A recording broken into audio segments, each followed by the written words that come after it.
Congratulations on the purchase of your new Windsor by Monaco. In order to protect your investment, it's important you follow these instructions carefully. I know you're anxious to learn all about your new Windsor, so let's get started.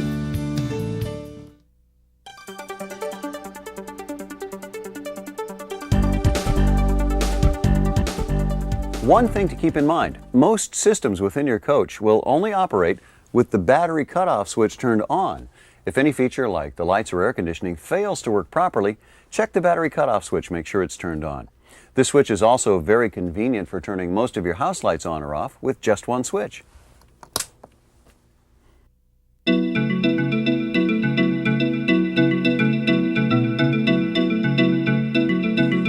Before you move your slide room out, there's a few things you need to consider. Once you've settled on a location, make sure you have enough clearance for the slide room and the awning above. And don't forget to close the bay doors. Always have your coach at full ride height when moving the slide room in or out. You'll need at least 110 pounds of air pressure to get the coach to full ride height. Move your seat all the way forward. Be sure the ignition key is in the off position and that the parking brake is applied. Press and hold the slide out room switch in the out position. This switch is a momentary switch and will stop when released. When the room is fully extended, you'll notice a change in the sound of the motor. Release the switch. You can now level your coach. To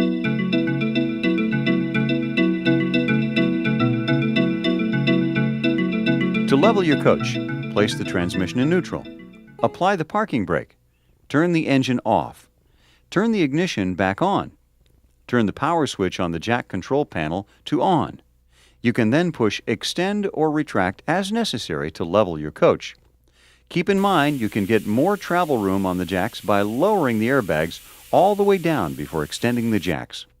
Use the level bubble as a visual aid to level your coach. When operating the leveling system, always lower the front jacks first. The front jacks act as a pivot point for the chassis and reduce torsion stress from the body of the coach. After your coach is level, you can turn the leveling system off and turn off the ignition key.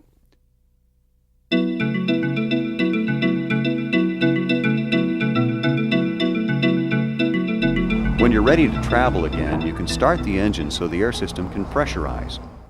Turn on the leveling system and push the retract all button and release. The bottom green light will begin blinking and all jacks will retract. This operation is on a 4-minute timer, after which the green light will stop blinking and go out. Hydraulic pressure in all jacks is automatically released when the all-jack switch is engaged. Jacks are retracted by the weight of the motorhome and retract springs on each jack. Do a visual inspection of the jacks after retracting to make sure they all came up all the way. Do not move the motorhome while the jacks are still in contact with the ground or extended because damage to the jacks can occur.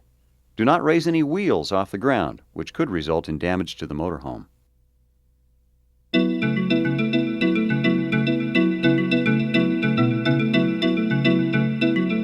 If you have the optional air leveling system, there may be times when it's more convenient to use this system rather than the hydraulic system. If the surface you're parked on is soft, you won't have to place plywood pads or blocks under the hydraulic rams. You can simply proceed to level with the air leveling system. To level your coach, set the emergency brake and put the coach in neutral. Leave the engine running and push the air level button once to enter the air mode. The air indicator light and 4 airbag warning lights will glow steady. Press the air level button a second time. The air indicator light will begin flashing and air leveling will soon begin. It's essential there's no movement in the coach while leveling.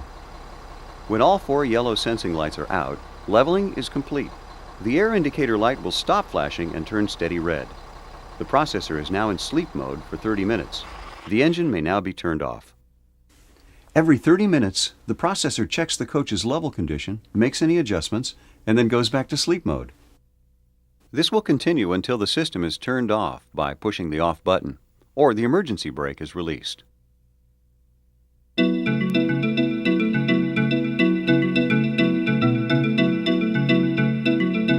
Remember, your coach will level faster if the engine's running, so be sure and set the parking brake.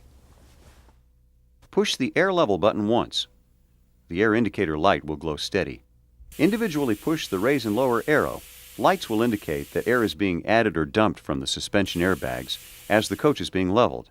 These are momentary buttons whose functions will stop once they're released.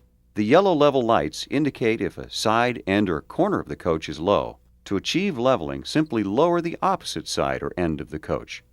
If a level cannot be achieved by dumping air, then raise the coach according to the lighted yellow leveling lights. Always give preference to any side light before leveling front to rear. When level, turn the ignition switch off, then turn the air leveling system off. When you're ready to travel again, you need to return the coach to travel ride height. To do this, start the engine. Let the air pressure build to at least 110 pounds of air pressure. Turn the air leveling system off and allow the coach to return to ride height. The coach will start to return to ride height when 110 pounds of air pressure builds in the air system. The green travel light will illuminate. You can now retract the slide room. After you've obtained full ride height, turn the engine off. Make sure there's nothing in the way and that the floor is clean. Dirt and grit can damage the floor. Press and hold the switch in the in position. The slide-out room will move slowly in. The motor will change tone when the slide room is fully retracted. Then, release the switch. Remember, never move the coach when the slide-out room is extended.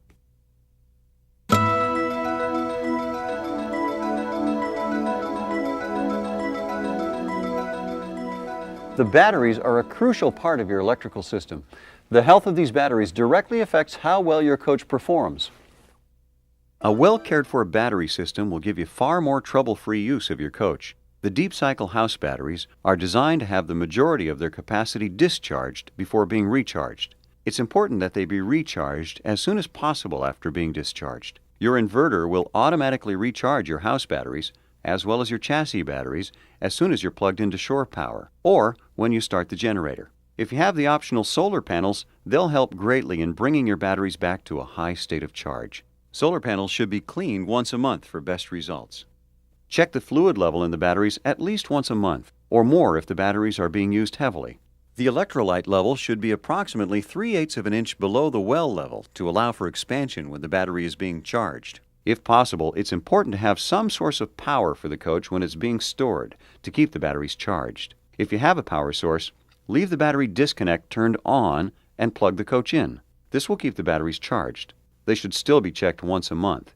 If the coach is going to be stored for more than 48 hours without a power source, it's recommended that the battery disconnect switch be turned off. But be aware, when you disconnect the batteries, you'll lose the many memory settings within your coach. The batteries are the heart of your coach and they must be taken care of properly. If you're going to be dry camping, take care to run the generator often enough to maintain the batteries at a high state of charge for good use and long battery life.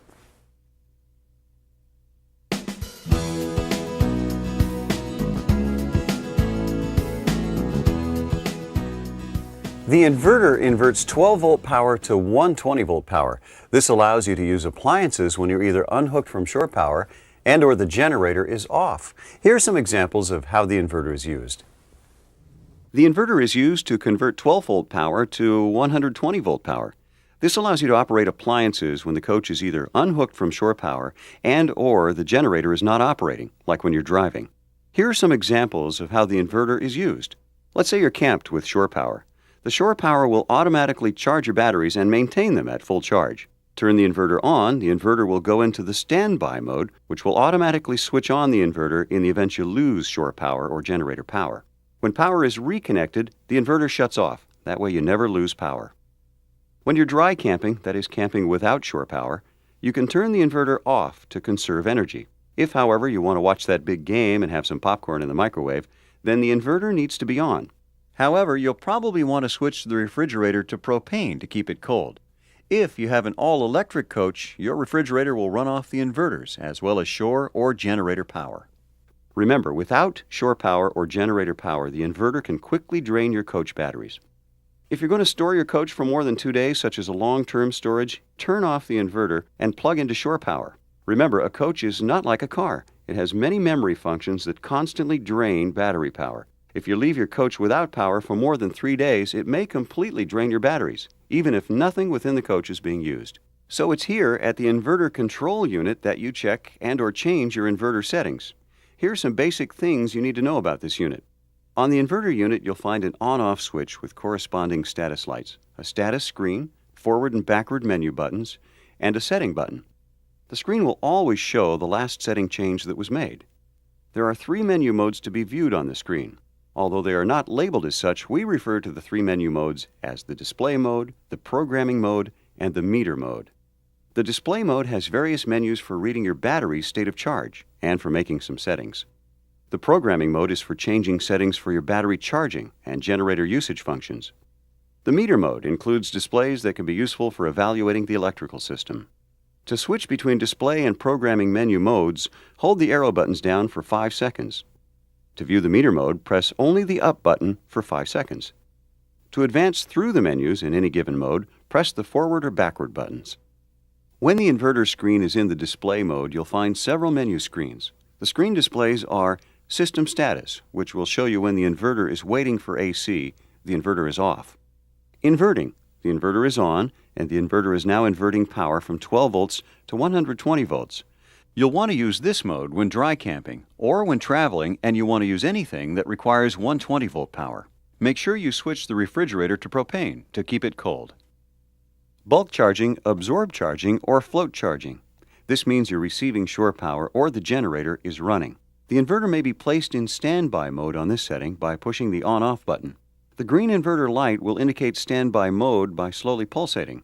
When the power from either the shore or generator is discontinued, the inverter will automatically start inverting. Battery state of charge. This can be set to read as a percentage of state of charge or as a bar graph readout by pushing the settings button. This reflects the percentage of charge left in the batteries. Time left to run. This tells you how many hours you can run your coach at the current battery draw. Time left to charge. This tells you how long it will take to charge your batteries to 100% state of charge from where they are right now. Set shore power. This lets you set the amount of power you want to receive from the shore power outlet. For example, if your shore power only has 15 amps available, you may want to set the shore power setting to 10 amps. This will ensure that the shore power circuit breaker will not pop if you accidentally try to use more than 15 amps. You can change these settings by pushing the settings button repeatedly until you scroll to the power setting you wish to use.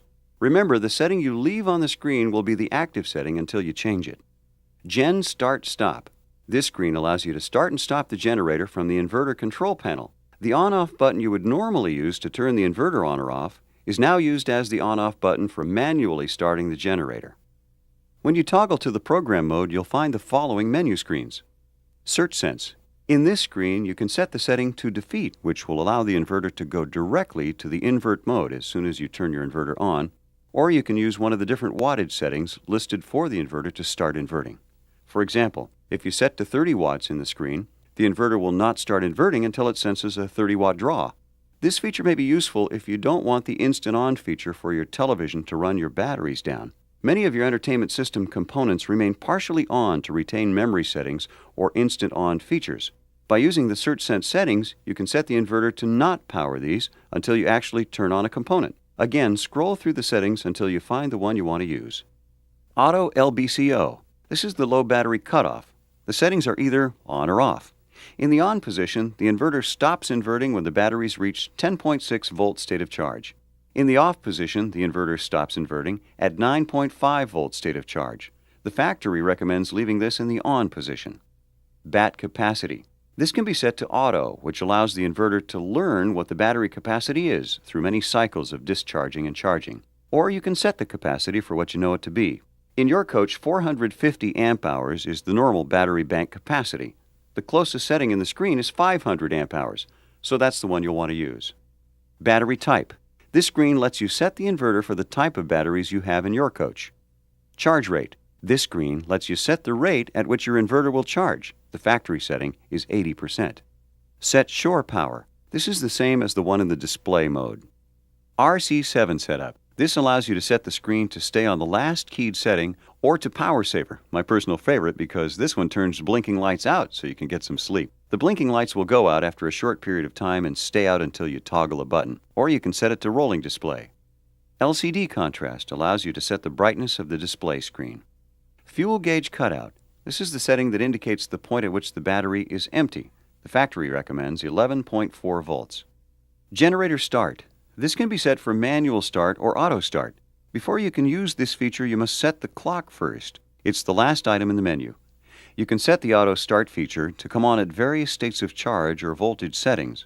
When using this feature, make sure to set the parameters far enough apart so the generator will not cycle on and off too often. For example, you may want your generator to come on at 60% state of charge and turn off at 95% state of charge. That type of setting won't make the generator short cycle. Generator stop. This allows you to program the generator to automatically shut off using the Auto Gen Start Stop feature. Again, scroll through the screens and find the setting that will work for you. Generally, you'll want to shut it off at 95% or at absorb or float charge. Begin Gen Quiet. This allows you to set certain times where you don't want the generator to start. For example, many campgrounds do not allow generators to operate after 9 p.m. or before 9 a.m. End Gen Quiet. This is where you set the time at which the generator can come back on again. Select Gen Set. This has already been set for you at the factory. Set Clock. The clock has to be set before you can enable the Auto Gen Start feature. Meter Mode. Many of these features